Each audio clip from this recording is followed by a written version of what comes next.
John was a single father who lived in a small apartment with his little daughter, Mia. Every day was a challenge for him, but he loved Mia more than anything in the world. He worked hard during the day at a local factory, and when he came home, his job was not over. He cooked dinner, helped Mia with her homework, and made sure their home was a safe and comfortable place.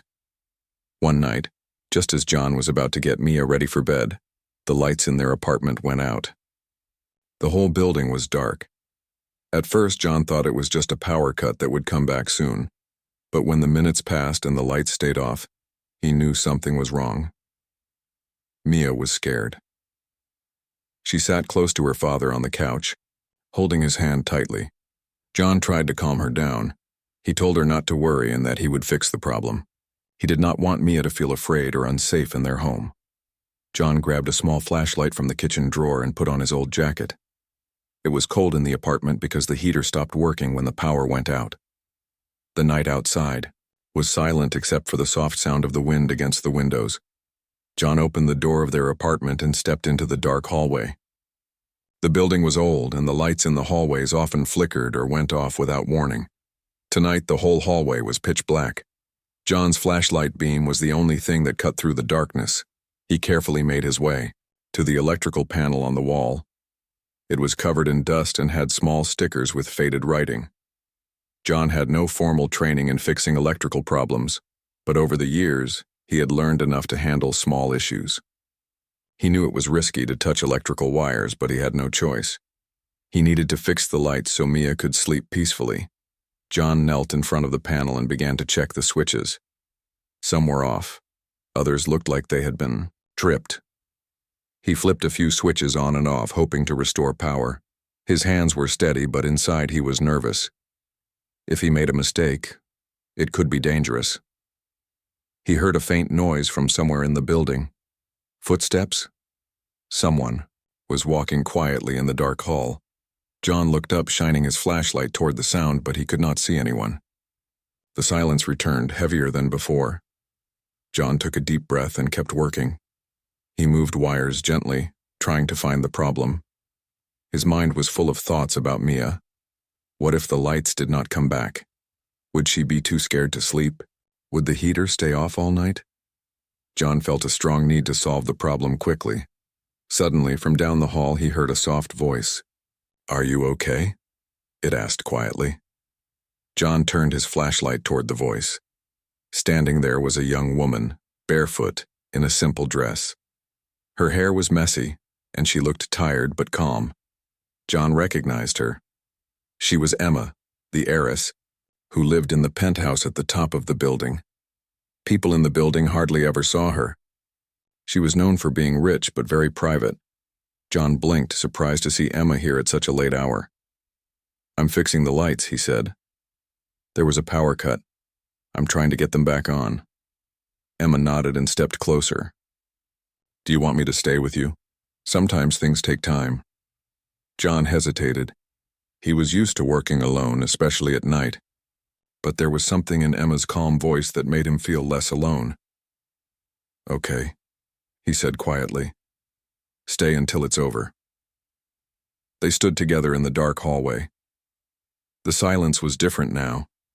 It was not empty or scary, but full of quiet company.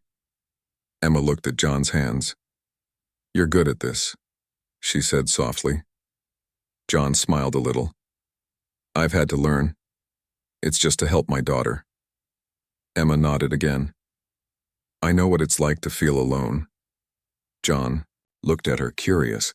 Emma's life seemed so different from his own, but her words showed a side he never expected. They talked in whispers. John told her about Mia, about working hard to give her a good life. Emma shared that even though she had money, she sometimes felt trapped in her big apartment, away from people who really understood her. The minutes passed slowly. John's flashlight shone on the wires, on the switches, on Emma's face. He felt a strange comfort in this unexpected friendship. Then, John heard a soft click. The hallway lights flickered once, twice, and then slowly came back on. Warm yellow light filled the space. The darkness was gone. Mia's room was now safe and bright. John felt a wave of relief wash over him. He turned to Emma, who smiled warmly. "Thank you for staying," he said. Emma nodded. "Sometimes you just have to stay until it's over." John helped Emma back to her floor, feeling grateful for the quiet company during those lonely hours. When he finally returned to Mia's side, the little girl was already sleeping peacefully. That night, John realized something important. No matter how hard life gets, sometimes the smallest kindness, a quiet voice in the dark, a hand to hold, a promise to stay, can make all the difference. After the lights flickered back on in the hallway, John felt a strange sense of calm. The darkness had lifted, but the quiet feeling that Emma's presence brought stayed with him. She stood nearby, barefoot, as if the night had not bothered her at all. John looked at her carefully. She was young, but there was something different about her. Not just because of her expensive clothes or the way she carried herself. It was something softer, more human, beneath the surface of a life many people only saw as full of luxury and ease. Emma spoke quietly, almost like a whisper. "It's rare to find someone who doesn't give up," she said, her eyes fixed on the dim glow of the emergency light above the electrical panel. "Most people would have just waited for the repairman. But you didn't." John shook his head. "I don't have the time to wait," he said. "Mia's little and she gets scared easily. I had to do something." Emma nodded, seeming to understand more than John expected. "You're a good father," she said simply. There was no judgment in her voice, only respect. John felt a warmth rise inside him. Compliments like that were rare in his life. People often saw him as just another hard-working man struggling to get by. But Emma's words made him feel seen, in a way he hadn't felt before. For a moment they stood quietly, listening to the soft hum of the lights and the distant sounds of the city at night. The world outside was still awake, but here in the hallway, time seemed to slow down. Emma shifted her weight from one foot to the other, then asked, "Why do you think the power went out?" John frowned. "The building is old. The wiring is probably too old for the machines and devices we use. Now they said they would fix it, but that might take weeks. Until then, I have to make do." Emma looked thoughtful. "That sounds hard. You must worry a lot." John nodded. "Every day. I want to give Mia a better life, but sometimes it feels like the world is against us." Emma smiled softly. "I know what that feels like." John's eyes widened in surprise. He didn't expect Emma to say something like that. She came from money and privilege, after all. But her voice was honest, and there was a sadness hidden behind her words. "Tell me," John said gently. "What's your story?" Emma hesitated for a moment. Then she sat down on the floor, still barefoot, and motioned for John to sit too. The hallway wasn't comfortable, but neither of them seemed to mind. "My family has money," Emma began. "A lot of it, but I don't think that means I'm happy. People think I have everything, but they don't see what it's like to live behind walls with no real friends, no freedom." John listened carefully. He thought about Mia's simple wishes. Playing outside, having friends, feeling safe. He could almost feel Emma's loneliness through her words. "I've lived in this building for years," Emma continued. "I watch people come and go, but I never join them. I'm always inside in my penthouse. My parents are busy with their own lives. They expect me to be perfect, to never complain." John felt a pang of sympathy. "That sounds lonely," he said. Emma nodded. "It is. Sometimes I wish I could just be like you, working hard for someone you love, knowing you're doing something real.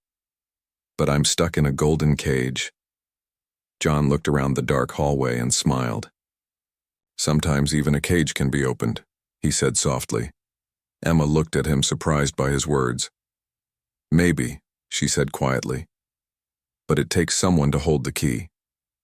John thought about the small flashlight in his hand, the tools he had used, and the effort it took to fix the lights.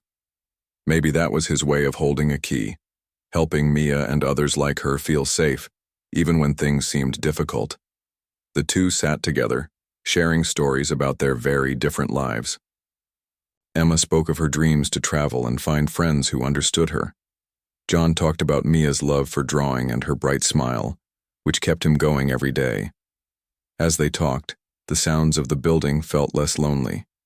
The night was still dark outside the windows, but inside, a quiet friendship was growing. Suddenly, the emergency alarm in the building beeped softly. John jumped up. "I hope that's not another problem," he said, checking the panel again. Emma laughed quietly. "Maybe it's a sign that we should stop fixing things and get some rest." John smiled back. "Maybe you're right." Before Emma left, she looked at John seriously. "Thank you for letting me stay. It's not often I meet someone who doesn't judge me for my life." John shook his head. "We all have our own struggles," he said, "no matter where we come from." Emma smiled one last time and walked barefoot down the hallway toward the elevators. John watched her go, feeling grateful for this unexpected night. When John returned to Mia's room, he found her still sleeping soundly. The soft glow of the nightlight was back, and the warmth was returning. He sat by her side, feeling stronger and more hopeful. That night, John understood that sometimes the most surprising moments bring the most important connections.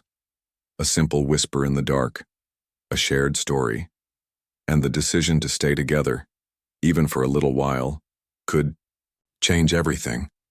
The next day, John woke up feeling a little different. The events of the night stayed in his mind, the power going out, the dark hallway, and especially Emma's unexpected presence. He never thought that a rich young woman from the penthouse would speak to him like a friend.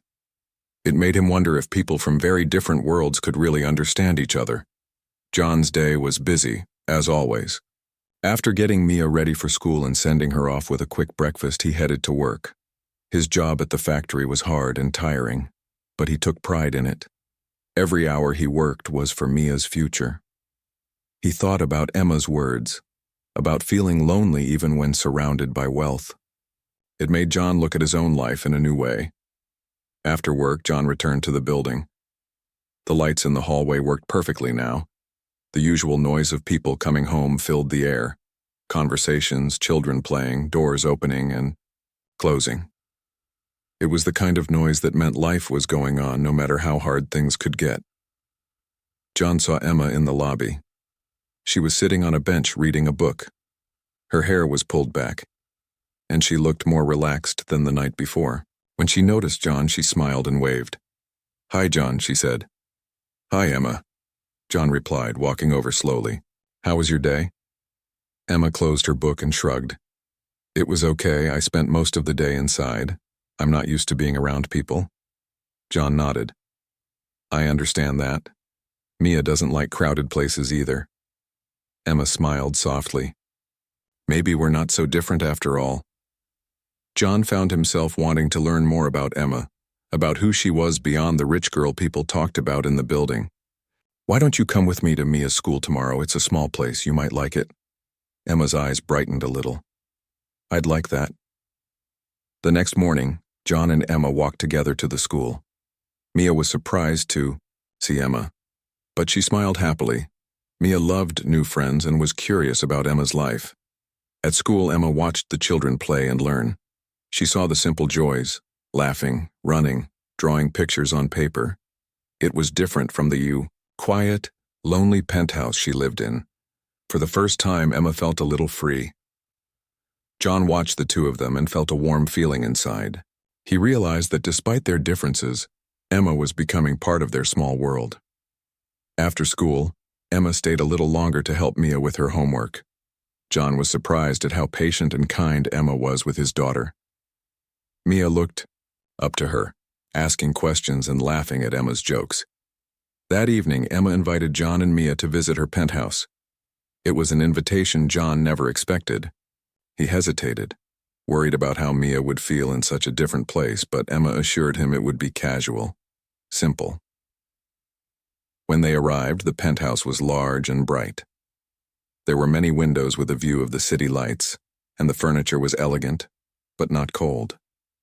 Emma's world was beautiful, but John noticed it lacked the warmth he had in his small apartment. Emma showed them around, sharing stories about the paintings and books she loved. Mia ran around, excited by the new environment. As the night went on, John and Emma talked quietly in the living room. They spoke about their dreams and fears.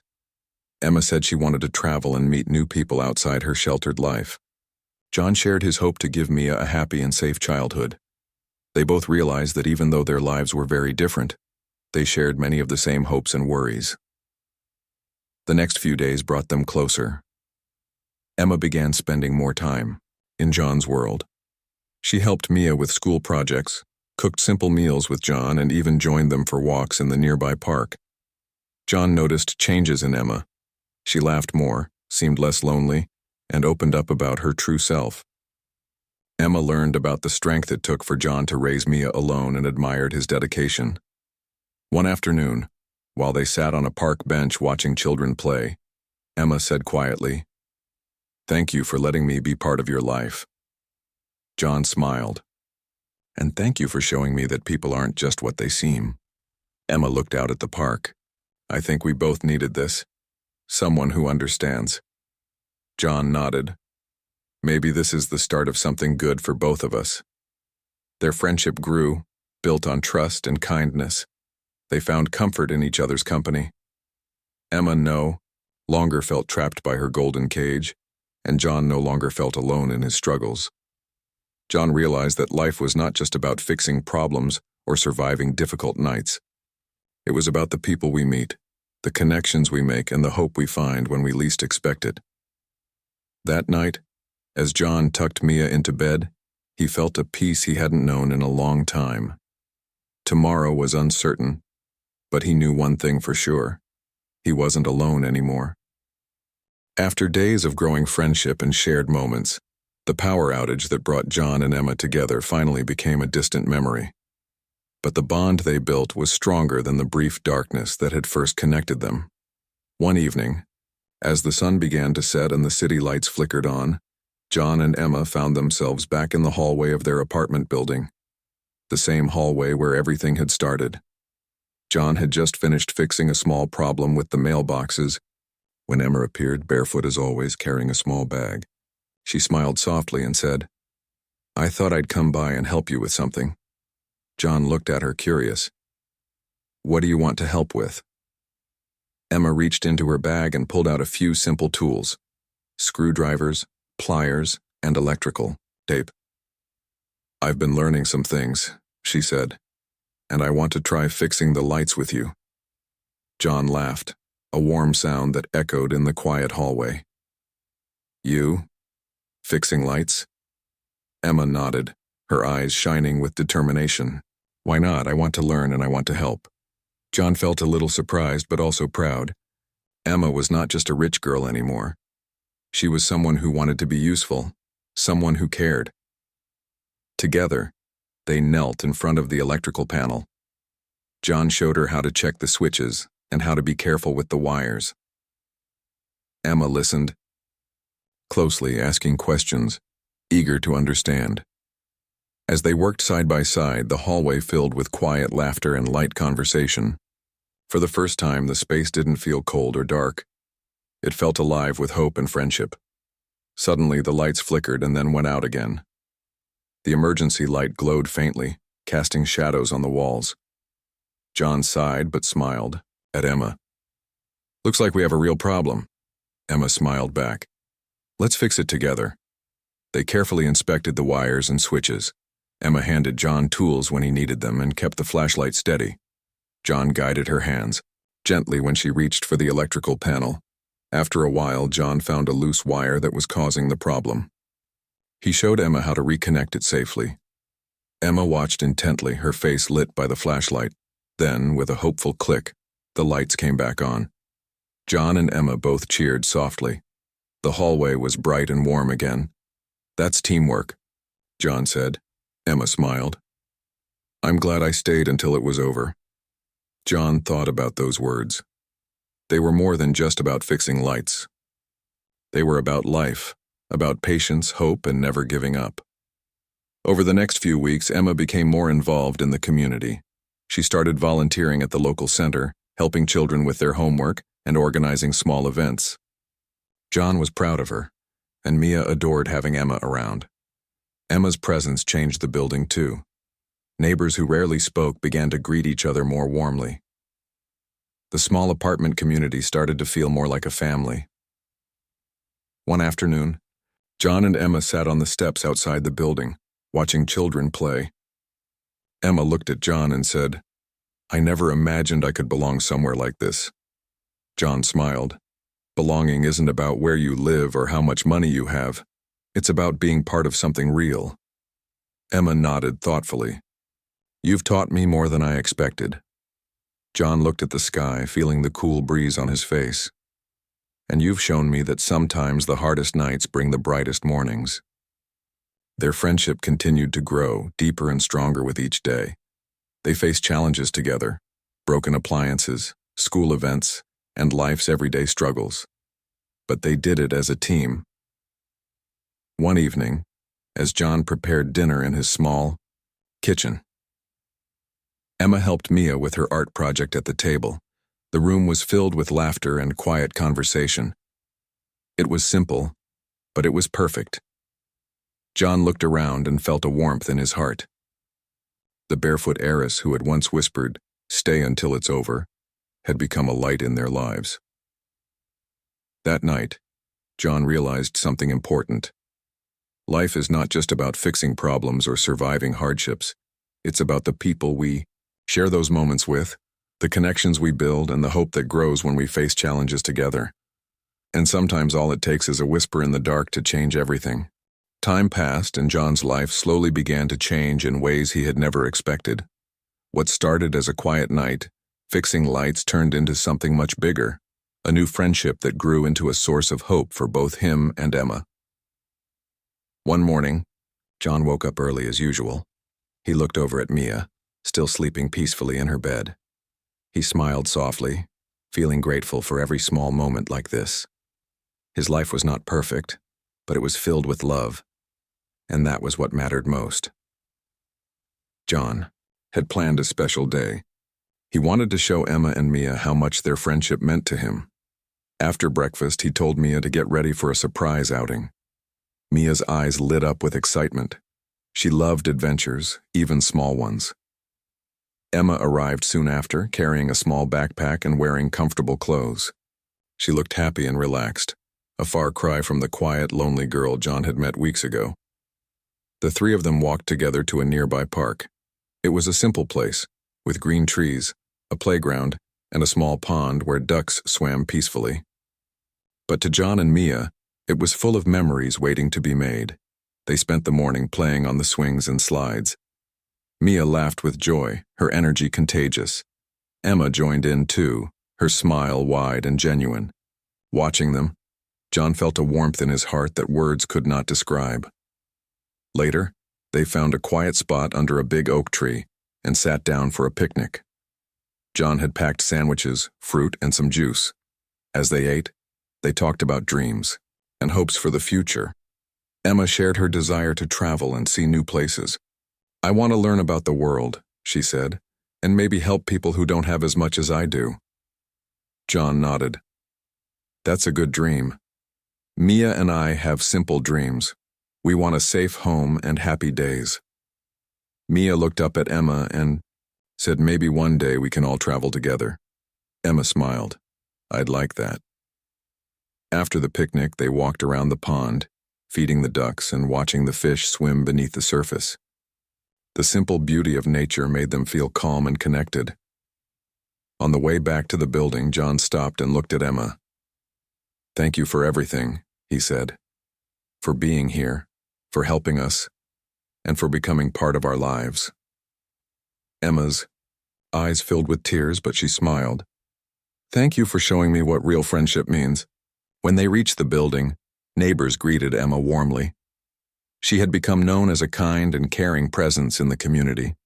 John felt proud of her and of the way their small family was growing. That night, as John put Mia to bed, he thought about how far they had come. The challenges were still there, Work was hard, bills needed paying, and life was never easy. But now, there was something different. There was hope, friendship, and a feeling that no one had to face the world alone. John went to his small kitchen and found a note on the table. It was from Emma. It read, "Thank you for teaching me to stay until it's over. Life is better when we face it together." John smiled, feeling a deep sense of peace. He knew that no matter what happened, they would get through it together. Next morning, John and Emma met again in the hallway. This time, they weren't fixing lights or solving problems. They were simply two people who had found a connection that changed their lives. Emma looked at John and said softly, "You changed my world." John shook his head gently. "You changed mine." Their friendship was no longer about the differences between a single dad and a barefoot heiress. It was about something much more important: human kindness, understanding, and the power of never giving up. In the weeks and months that followed, John, Emma, and Mia continued to build their special bond. They faced challenges, celebrated victories, and created a life filled with love and support. John often thought back to that night when the lights went out. If he had given up, if Emma hadn't whispered, "Stay until it's over," their lives might have stayed separate and lonely. But they didn't give up. They stayed until it was over, and in doing so, they found something brighter than any light could ever be: friendship, hope, and family.